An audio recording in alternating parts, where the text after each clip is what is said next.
जय श्री राधे गोविंद। श्री हरिदास। हमारे प्रिया जो हम सब पर अपनी कृपा दृष्टि सदैव बनाए रखे। आज हम इस वीडियो में मार्गशीर्ष मास महात्म्य में अध्याय 4 सुनेंगे। इससे पहले के सभी अध्याय मैंने अपने चैनल पर अपलोड किए हुए हैं, आप उन्हें भी ज़रूर सुनिए। लेकिन अध्याय शुरू करने से पहले हम अपने कान्हा और कुम्हार की बहुत ही रोचक पौराणिक कथा सुनेंगे। हमारे नटखट प्यारे भगवान श्री कृष्ण ने गोपियों के साथ बहुत सी लीलाएं की हैं। कहीं वस्त्र चोरी की लीला, तो कहीं मटकी फोड़ने की लीला, तो कहीं कहीं पर उन्होंने घर में चोरी से घुसकर माखन चुराने की लीलाएं की हैं।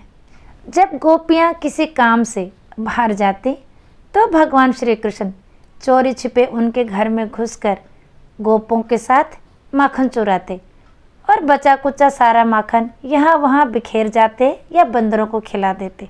अपने सखाओं के साथ माखन चुराते और बचा कुचा सारा माखन यहाँ वहाँ बिखेर जाते या बंदरों को खिला देते। और फिर गोपियाँ शिकायत लेके मैया यशोदा के पास जाती। ऐसे ही एक बार की बात है कि यशोदा मैया प्रभु श्री कृष्ण के उल्हानों से तंग आ गई और छड़ी लेकर श्री कृष्ण की ओर दौड़ी। जब प्रभु ने अपनी मैया को क्रोध में देखा तो वह अपना बचाव करने के लिए भागने लगे। भागते भागते भगवान श्री कृष्ण एक कुम्हार के घर पहुँचे। कुम्हार तो वहाँ अपने मिट्टी के घड़े बनाने में व्यस्त था, लेकिन जैसे ही कुम्हार ने श्री कृष्ण को देखा तो वह प्रसन्न हुआ, क्योंकि कुम्हार जानता था ये नन्हा सा बालक श्री कृष्ण साक्षात परमेश्वर है। तब प्रभु ने कुम्हार से कहा कि कुम्हार जी, आज मेरी मैया मुझ पर बहुत क्रोधित है। मैया छड़ी लेकर मेरे पीछे आ रही है, भैया मुझको कहीं छुपा लो। तब कुम्हार ने श्री कृष्ण को एक बड़े से मटके के नीचे छिपा दिया। कुछ ही क्षणों में मैया यशोदा वहाँ आ गई और कुम्हार से पूछने लगी, क्यों रे कुम्हार, तूने मेरे कान्हा को कहीं देखा है क्या? यशोदा मैया के ऐसे पूछने पर कुम्हार ने जवाब दिया, नहीं मैया, मैंने तो नहीं देखा। मैया तो वहाँ से चली गई। अब प्रभु श्री कृष्ण कुम्हार से कहते हैं, कुम्हार जी, यदि मैया चली गई हो तो मुझे इस घड़े से बाहर निकाल दो। कुम्हार बोला, ऐसे नहीं प्रभु जी, पहले मुझे 84 लाख योनियों के बंधन से मुक्त करने का वचन दो। भगवान मुस्कुराए और कहा, ठीक है, तुम्हें 84 लाख योनियों से मुक्त करने का वचन देता हूँ, अब तो मुझे बाहर निकाल दो। फिर कुम्हार कहने लगा, मुझे अकेले नहीं प्रभु जी, मेरे परिवार के सभी लोगों को भी 84 लाख योनियों के बंधन से मुक्त करने का वचन दोगे तो मैं आपको इस घड़े से बाहर निकालूंगा। केशव कहते हैं, चलो ठीक है, उनको भी 84 लाख योनियों के बंधन से मुक्त होने का मैं वचन देता हूँ, अब तो मुझे घड़े से बाहर निकाल दो। अब कुम्हार कहता है, बस प्रभु जी, एक विनती और है, उसे भी पूरा करने का वचन दे दो, मैं आपको घड़े से बाहर अवश्य निकाल दूंगा। भगवान धीमे से मुस्कुराए और बोले, वो भी बता दे, क्या कहना चाहते हो? कुम्हार कहने लगा, प्रभु जी, जिस घड़े के नीचे आप छिपे हो उसकी मिट्टी मेरे बैलों के ऊपर लद के आई है, मेरे इन बैलों को भी 84 के बंधन से मुक्त करने का वचन दो। भगवान ने कुम्हार के प्रेम पर प्रसन्न होकर उन बैलों को भी 84 के बंधन से मुक्त करने का वचन दिया। फिर प्रभु बोले, अब तो तुम्हारी सब इच्छा पूरी हो गई, अब तो मुझे घड़े से बाहर निकाल दो। तब कुम्हार कहता है, अभी नहीं भगवान, बस एक अंतिम इच्छा और है, उसे भी पूरी कर दीजिए। और वह यह है कि जो भी प्राणी हम दोनों के बीच के इस संवाद को सुनेगा उसे भी आप 84 लाख योनियों के बंधन से मुक्त करोगे, बस यह वचन दे दो, तो फिर मैं आपको इस घड़े से बाहर निकाल दूंगा। इस तरह कुम्हार की प्रेम भरी बातों को सुनकर भगवान श्री कृष्ण बहुत खुश हुए और कुम्हार की इस इच्छा को भी पूरा करने का वचन दिया। फिर कुम्हार ने बाल श्री कृष्ण को घड़े से बाहर निकाल दिया, उनके चरणों में साष्टांग प्रणाम किया, प्रभु के चरण धोए और चरणामृत लिया, अपनी पूरी झोपड़ी में चरणामृत का छिड़काव किया और प्रभु के गले लगकर इतना रोए कि प्रभु में ही विलीन हो गए। जरा सोचिए, जो बाल श्री कृष्ण 7 कोस लंबे चौड़े गोवर्धन को अपनी छोटी उंगली पर उठा सकते हैं, तो वे एक घड़े को नहीं उठा सकते थे। लेकिन बिना प्रेम रिझे नहीं नटवर नंद किशोर। कोई कितने भी यज्ञ करे, अनुष्ठान करे, कितने भी दान करे, चाहे कितनी भी भक्ति करे, लेकिन जब तक मन में प्राणी मात्र के लिए प्रेम नहीं होगा, प्रभु श्री कृष्ण मिल नहीं सकते। जय हो नंद किशोर की, जय हो गोपीनाथ की। तो अब हम शुरू करते हैं मार्गशीर्ष मास महात्म्य अध्याय 4। भगवान श्री कृष्ण से ब्रह्मा जी ने पूछा, हे केशव, मुझे आगे बताइए कि पुंड्र कितने प्रकार के होते हैं। मुझे पुंड्रों के बारे में सुनने की बड़ी जिज्ञासा है।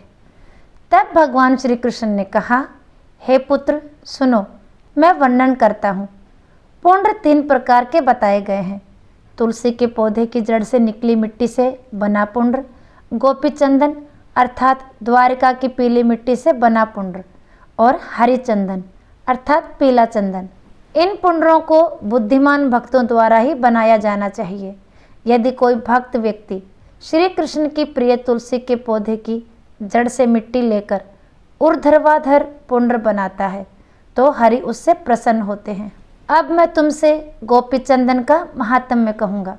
यदि कोई मनुष्य द्वारका से आई हुई मिट्टी को हाथ में लेकर उसे अपने माथे पर खड़ी पुंडरी के रूप में लगाता है, तो उसके पवित्र अनुष्ठानों का फल करोड़ों गुना बढ़ जाता है। यदि वह विधिपूर्वक पवित्र अनुष्ठान ना करे, या मंत्र ना बोले, या उसमें उसकी श्रद्धा ना हो, या अनुष्ठान समय पर ना हो, तो भी वह पवित्र अनुष्ठानों का फल सदैव प्राप्त कर सकता है। लेकिन शर्त यह है कि वह अपने माथे पर गोपी चंदन लगाए रहे। यदि कोई ब्राह्मण प्रतिदिन अपने माथे पर गोपी चंदन सहित पुंडरी का उत्तम पवित्र चिन्ह धारण करे, चाहे रात हो या दिन, तो उसे वह लाभ प्राप्त होता है जो सूर्य ग्रहण के समय कुरुजांगल अर्थात कुरुक्षेत्र में या माघ के समय प्रयाग में स्नान करने से प्राप्त होता है। इससे भी बढ़कर वह मेरे घर में देव के समान निवास करता है। हे चतुर्मुख, जिस घर में गोपी चंदन होता है, उस घर में मैं श्री अर्थात लक्ष्मी के साथ कंस का वध करने वाले के रूप में सदैव निवास करता हूँ। लेकिन शर्त है कि वह व्यक्ति गृह स्वामी भक्तिपूर्वक उसे अपने माथे पर लगाए। यदि कोई व्यक्ति द्वारका से उत्पन्न मिट्टी को, जो अत्यंत पवित्र है, कलयुग के सभी पापों को दूर करने वाली है तथा मेरे मंत्र से प्रेरित है, अपने माथे पर सदैव धारण करता है, तो वह पापों से भरा होने पर भी यम उसे नहीं देखेगा। हे प्रिय पुत्र, यदि कोई व्यक्ति गौओं तथा बच्चों या ब्राह्मणों का भी वध करता है, तो भी यदि उसके माथे, भुजाओं, वक्षस्थल तथा सिर पर गोपी चंदन चिन्ह है, तो वह मेरे अर्थात कमलापति के लोक में जाता है। हे पुत्र, जिस व्यक्ति के माथे पर गोपी चंदन का चिन्ह है, उसे दुष्ट आत्माएं परेशान नहीं करती, ना ही राक्षस, यक्ष, पिशाच, सर्प और भूत प्रेतों का समूह पीड़ा पहुंचाते हैं। मेरी भक्ति से वह उनसे प्रभावित नहीं होता। यदि किसी व्यक्ति के माथे पर सीधा और कोमल ऊर्ध्वाधर पुंड्र दिखाई देता है, तो वह निसंदेह शुद्ध आत्मा है। भले ही वह चांडाल हो, वह सम्मान के योग्य है। पवित्रता से रहित पापी व्यक्ति ने भले ही स्नान किए बिना पवित्र अनुष्ठान किए हों, लेकिन यदि वह गोपी चंदन के संपर्क में आता है, तो वह तुरंत पवित्र हो जाता है। कोई व्यक्ति अशुद्ध हो सकता है, वह दुराचार का दोषी हो सकता है, उसने कई महान पाप किए हो सकते हैं, परंतु यदि उस पर ऊर्ध्व पुंड्र का चिन्ह लगा हो, तो वह सदैव शुद्ध और स्वच्छ रहेगा। हे चतुर्मुख, मुझे प्रसन्न करने के लिए या मंगल की कामना से या अपनी रक्षा के लिए मेरे भक्त को मेरी पूजा या होम के समय, चाहे वह सायंकाल में ही हो या प्रातःकाल, सदैव सांसारिक अस्तित्व का नाश करने वाला ऊर्ध्व पुंड्र धारण करना चाहिए। उसे मन की पवित्रता और एकाग्रता रखनी चाहिए। यदि किसी व्यक्ति की मृत्यु कहीं भी हो जाए, तो वह हवाई रथ पर सवार होकर मेरे लोक में आ जाएगा, चाहे वह चांडाल ही क्यों ना हो। वह मेरे लोक में सम्मानित है। जब ऊर्ध्व पुंड्र चिन्ह वाला व्यक्ति किसी व्यक्ति द्वारा दिया गया भोजन ग्रहण करता है तो मैं उस व्यक्ति की 20 पीढ़ियों को नरक से मुक्ति दिलाता हूँ। जो व्यक्ति दर्पण या जल में देखकर ऊर्ध्व पुंड्र चिन्ह को ध्यानपूर्वक लगाता है वह महानतम लक्ष्य को प्राप्त करता है। अब मैं तुम्हें विभिन्न उंगलियों से गोपी चंदन लगाने से होने वाले लाभ बताता हूँ। अनामिका को शांति प्रदान करने वाली कहा गया है। मध्यमा उंगली दीर्घायु के लिए अनुकूल होगी। अंगूठे को पोषण प्रदान करने वाला कहा गया है। तर्जनी मोक्ष प्रदान करती है। यदि कोई व्यक्ति गोपी चंदन का एक टुकड़ा वैष्णव को देता है तो उसके कुल की 108 पीढ़ियाँ तृप्त हो जाती हैं। यज्ञ, दान, तप, होम, वेदों का अध्ययन, पितरों को जल अर्पण, ये सब पुंडरीक चिन्ह के बिना किए जाने पर निष्फल हो जाते हैं। यदि किसी मनुष्य का शरीर ऊर्ध्व पुंड्र से रहित है तो मैं उसका मुख कभी नहीं देखूंगा, क्योंकि वह शमशान के समान है। मनुष्य को ऊर्ध्व पुंड्र चिन्ह अवश्य लगाना चाहिए। इसके अतिरिक्त उसे भगवान विष्णु की कृपा पाने के लिए मछली, कछुआ आदि वैष्णव अवतारों के चिन्ह भी धारण करने चाहिए। यह महाविष्णु को बहुत प्रिय है। यदि कलयुग में कोई मनुष्य मेरी नगरी अर्थात द्वारिका की मिट्टी लेकर अपने शरीर पर मछली और कछुए के चिन्ह बनाता है तो हे देवश्रेष्ठ, उसे यह जान लेना चाहिए कि मैं उसके शरीर में प्रविष्ट हो गया हूँ। उसमें और मुझ में कोई भेद नहीं है। यह कार्य कल्याण चाहने वाले को ही जानना चाहिए। यदि किसी मनुष्य के शरीर पर मेरे अवतारों के चिन्ह दिखाई देते हैं तो उसे मनुष्य नहीं समझना चाहिए। निश्चय ही वह अर्थात उसका शरीर मेरा शरीर है। कलयुग में उस देवधारी आत्मा का पाप पुण्य बन जाता है जिसके शरीर पर मेरे शस्त्र खिंचे हुए दिखाई देते हैं, जो दोनों चिन्हों से चिन्हित है अर्थात मछली और कछुए के चिन्ह से उसके शरीर में मेरा तेज समाया हुआ है। जिसके शरीर पर शंख, कमल, गदा, चक्र, फश और कच्छप ये सब अंकित हों वह पुण्यों की वृद्धि करता है और सैकड़ों जन्मों के पापों का नाश करता है। जिसके शरीर पर नारायण के शस्त्र अंकित रहते हैं उस मनुष्य को यमराज क्या हानि पहुंचा सकते हैं, चाहे उसने करोड़ों पाप क्यों न किए हों। यदि प्रतिदिन दाहिने भुजा पर शंख का चिन्ह अंकित हो तो उसे वह फल प्राप्त होता है जो शंखो उद्धार तीर्थ में निवास करने वाले को करोड़ों जन्मों में प्राप्त होता है। उसे वह फल प्राप्त होता है जो बताया गया है।